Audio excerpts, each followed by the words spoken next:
we do, baby, without us? What would we do, baby, without us? And there ain't no nothing we can't love each other through. What would we do, baby, without us? Sha-la-la-la. What would we do, baby, without us? What I'm going to talk about is breaking up. And breaking up is hard, but yet it's necessary. We may be in a relationship that is not for us. We may be in a relationship where it's just comfortable and we're not growing. Neither of us are growing, and it's taken much more effort to actually prolong the relationship as opposed to just ending it. And sometimes we just want to cauterize the wound, but we just need to rip that Band-Aid off and, just let the wound bleed. Now, I recently, I have a friend that I really love and respect and care about deeply, and told me that they were breaking up. He and his boyfriend were breaking up. Irreconcilable differences. And, first there's that numbness of, I can't believe this is happening. And for a while, you just can't, even if you have arrived at that conclusion and it's just, it's just over. And for me, getting there was pretty hard, but after a while, it was like, this is how it has to be. And, even though my ex and I wanted to, I wanted to still, he was the only person that I even wanted to have sex with. But later on, it was like, you know what? And then I found out he had a girlfriend once I tried to booty call him. And then I'm like, you know what? Why the fuck am I trying to do this? Why the hell am I doing this? What? After all this bullshit that you done went through, you're still trying to have him around?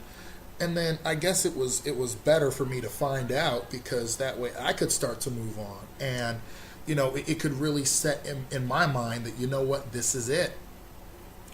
This is officially it. There is no second chance. There is nothing else to do. It's over. And first it's that numbness, and then there's that, oh my goodness, for me, it was great. Now who's going to want me? The only person that's ever wanted me is gone from my life. Who's going to want me now? I look at guys like, hell, Gay Comic Geek and Husky Boy, and I think, those guys are awesome. And, I would really like guys like that. But, look at me. Who's going to want me like this? And I know that's ridiculous, but when you're going through a breakup, you think about that. A lot of times you think about that, all of your insecurities kind of that you've been holding down while you've been in that relationship come flowing right up to the top. You're staring at it every single day. And you may tell me I'm fabulous, I'm great, I got a lot to offer, but I'm thinking, well, yeah, but who am I going to offer it to? And you get into a place where you're kind of depressed, because it's I can't believe this is happening, and this is crazy. Why is this happening to me? That's another one that comes along. If I'm such a great guy, why is this happening to me? And you start doubting yourself, and there's so much that there's so much second guessing that you do of yourself. And I had to come to the realization, it's him, not me. It's him. It's not me. Because I've done every single thing that I could to make this relationship one that I could be proud of. And even though people were telling me to leave him alone, which I know I should have done in the grand scheme of things, as hindsight's 2020, I'm like, yeah, why didn't I? But in the midst of it, I wasn't ready to. I wasn't trying to. I just didn't want to.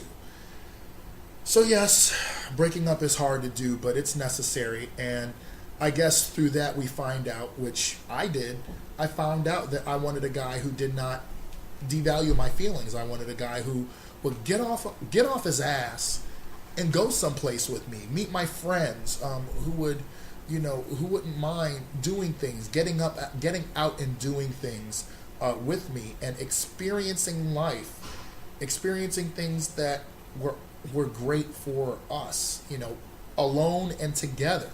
I want a guy that's going to exercise with me also, and who's into fitness, and who's also into some geek-tastic things. That I've always had somewhat interest in, but never really like delved into it. Like, I wouldn't mind dating a guy who's seen all of Babylon 5 and Earth Final Conflict, and along with some animes that I've never seen before.